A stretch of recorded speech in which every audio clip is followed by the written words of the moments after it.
జగన్మోహన్ రెడ్డి పాలనలో అతిపెద్ద కుంభకోణాల్లో లిక్కర్ కుంభకోణం, అలాగే మైనింగ్ కుంభకోణం ఒకటి అంటూ కొన్ని వార్తలు వచ్చినటువంటి నేపథ్యంలో ఇప్పటికీ కూడా ఆంధ్రప్రదేశ్ ప్రభుత్వం ఆయా శాఖలకు సంబంధించి వెంకటరెడ్డి మీద అలాగే వాసుదేవరెడ్డి మీద ఎటువంటి చర్యలు తీసుకోలేకపోతుంది అనేటువంటి వార్తలు ఇప్పుడు సోషల్ మీడియాలో చక్కర్లు కొడుతూ ఉన్నాయి. అసలు ఇంతకీ వెంకటరెడ్డి వాసుదేవరెడ్డి ఎక్కడున్నారు? వారి మీద ఆంధ్రప్రదేశ్ ప్రభుత్వం ఎందుకు చర్యలు తీసుకోలేకపోతుంది? వారిని ఎందుకు అదుపులోకి తీసుకోలేకపోతుంది? అసలు తెర వెనక ఏం జరుగుతుంది అనే దాని మీద మనం విశ్లేషణ చేసుకునేటువంటి ప్రయత్నం చేద్దాం. ప్రస్తుతం మనతో పాటు ఉన్నారు ప్రముఖ రాజకీయ విశ్లేషకులు, ప్రముఖ సీనియర్ జర్నలిస్ట్ సిఎస్ రావు గారు. సార్తో మాట్లాడదాం. సార్ నమస్తే. నమస్తే. జగన్మోహన్ రెడ్డి హయాంలో ఆంధ్రప్రదేశ్లో జరిగినటువంటి అతిపెద్ద కుంభకోణాల్లో లిక్కర్ కుంభకోణం, అలాగే మైనింగ్ కుంభకోణం ఒకటి అని చెప్తూ ఉంటారు. ఈ నేపథ్యంలోనే వెంకటరెడ్డి మీద అలాగే వాసుదేవరెడ్డి మీద చర్యలు తీసుకోవడంలో ఆంధ్రప్రదేశ్ ప్రభుత్వం విఫలమైంది అనేటువంటి వార్తలు ఇప్పుడు పెద్ద ఎత్తున వస్తున్నటువంటి నేపథ్యంలో ఏంటి సార్ అసలు ఆంధ్రప్రదేశ్ ప్రభుత్వం ఆయా శాఖల్లో భారీగా అవినీతి జరిగినప్పటికీ వీరి మీద ఎందుకు చర్యలు తీసుకోలేకపోతుంది? ఇంతకీ ఈ వెంకటరెడ్డి వాసుదేవరెడ్డి ఎక్కడున్నారు? అసలు తెర వెనక ఏం జరుగుతుంది ఈ అంశంలో? ఇప్పుడు పోలీసులు అనుకుంటే ఎక్కడ ఉన్నా సరే ఖచ్చితంగా ఎవరైతే నిందితులు ఉన్నారో వాళ్ళని పట్టుకునే సత్తా ఉంది. ఆంధ్రప్రదేశ్ పోలీసులు చాలా సమర్థులు. ఆంధ్రప్రదేశ్ పోలీసులు కానీ, ఆంధ్రప్రదేశ్ సిఐడి కానీ, ఆంధ్రప్రదేశ్ ఏసీబీ కానీ వీళ్ళు చాలా సమర్థవంతంగా పనిచేస్తూ ఉంటారు. వాళ్ళకి కనుక స్వేచ్ఛనిస్తే ఎక్కడ దాక్కున్నా కానీ, మర్రి చెట్టు త్వరలో ఉన్నా కానీ తీసుకొచ్చేటువంటి సామర్థ్యం వాళ్ళకు ఉంది. అలాంటి సామర్థ్యం ఉన్నటువంటి పోలీసులు ఇప్పుడు 2 నెలల నుంచి వెంకటరెడ్డిని, వాసుదేవరెడ్డిని పట్టుకోలేకపోతున్నారు అని అంటే వాళ్ళ సామర్థ్యాన్ని మనం అనుమానించాలా, లేదంటే ప్రభుత్వం ఇచ్చేటువంటి ఆదేశాలని మనం తప్పుపట్టాలా అనేటువంటి సందేహం కలుగుతుంది. ఏదన్నా జరిగి ఉండాలి.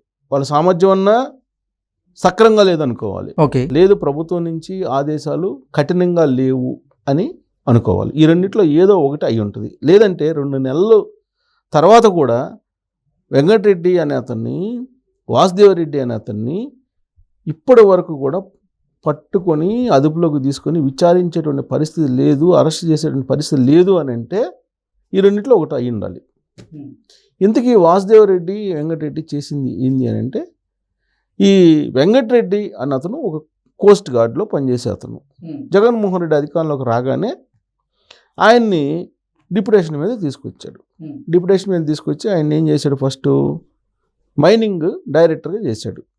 ఆ తర్వాత మైనింగ్ సంబంధించి ఏపీఎండిసి ఎండీగా చేశాడు. ఆయన ఏపీఎండిసి ఎండీగా చేశారు. సో దాంతో అక్కడి నుంచి నీకు ఇసుక దందా దగ్గర నుంచి అన్ని రకాల మైనింగ్కి సంబంధించిన పర్మిషన్లు ఇవ్వటంలో ఇష్టానుసారంగా చేసి జగన్మోహన్ రెడ్డి ఒకటి అడిగితే 10 చేసి పెట్టారు. సో దాంతో అడ్డంగా బుక్ అయ్యాడు ఆయన కదిలించిన ఫైల్స్ అవన్నీ కూడా. ఈ చంద్రబాబు నాయుడు ప్రభుత్వం వచ్చిన తర్వాత ఏపీఎండిసి ఆఫీస్ చుట్టూ సిఆర్పిఎఫ్ బలగాలను కూడా పెట్టి చాలా రోజులు కాపలా పెట్టారు. ఎందుకంటే అప్పుడు ఫైల్స్ మిస్ అవుతున్నాయని. అంత పెద్ద సీరియస్ కేసు అది.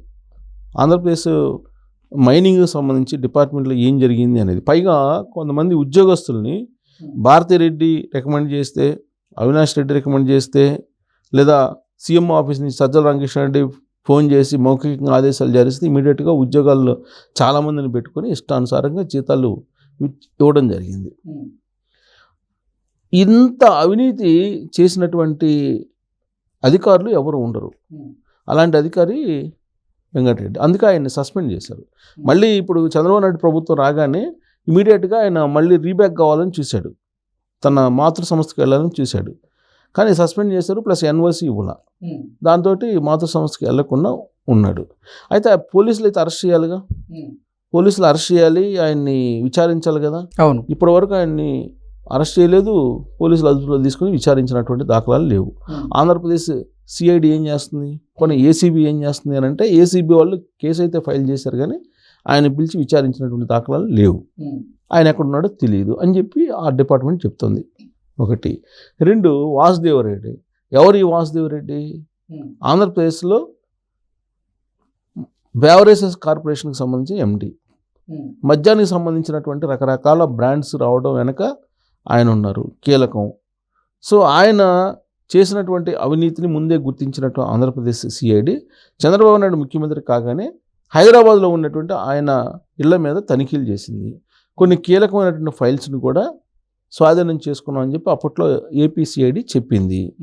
మరి ఆయన మీద ఏమి యాక్షన్ తీసుకున్నారు అని అంటే ఇప్పటివరకు ఏమీ లేదు. అంటే వాసుదేవరెడ్డి అలాగే వెంకటరెడ్డి ఇద్దరిని అరెస్ట్ చేయలేదు, విచారణకి అదుపులోకి తీసుకోలేదు. ప్లస్ లుక్అవుట్ నోటీస్ మాత్రం వీళ్ళిద్దరి మీద ప్రకటించారు, దేశం విడిచి వెళ్లకుండా.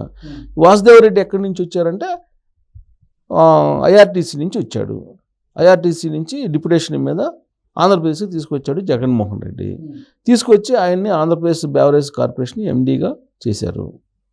చేసి ఆయన ద్వారా మద్యం అమ్మకాలని చేశాడు. ఆంధ్రప్రదేశ్లో జరిగిన అతిపెద్ద కుంభకోణాలు ఏంటంటే భారతదేశంలో ఏ రాష్ట్రంలో జరిగిన విధంగా మైనింగ్కి సంబంధించి అలాగే లిక్కర్కి సంబంధించినటువంటి కుంభకోణాలు జరిగాయని అందరూ చెప్తున్నటువంటి మాట.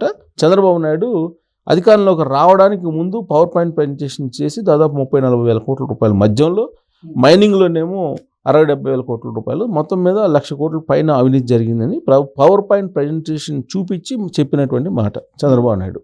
అలాగే ఆంధ్రప్రదేశ్ బీజేపీ అధ్యక్షురాలు పురంధరేశ్వరి కూడా లిక్కర్ కుంభకోణం ఏ విధంగా జరిగింది, అలాగే మైనింగ్ సంబంధించినటువంటి దందాలు ఏ విధంగా జరిగింది అనేది ఆవిడ కూడా ఢిల్లీ స్థాయిలో ఆవిడ రిపోర్ట్ చేశారు వివిధ దర్యాప్తు సంస్థలకి.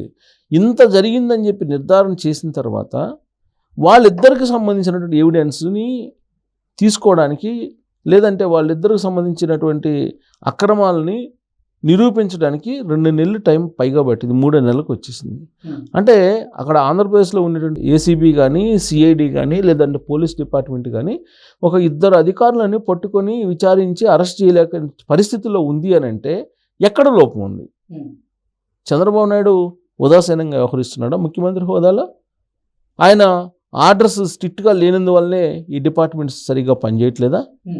లేదా ఇప్పుడు వీళ్ళని ముందస్తు బెయిల్ తీసుకొచ్చుకునేంత వరకు వేచి చూసి తర్వాత అరెస్ట్ చేయడానికి ప్రయత్నం చేస్తారా?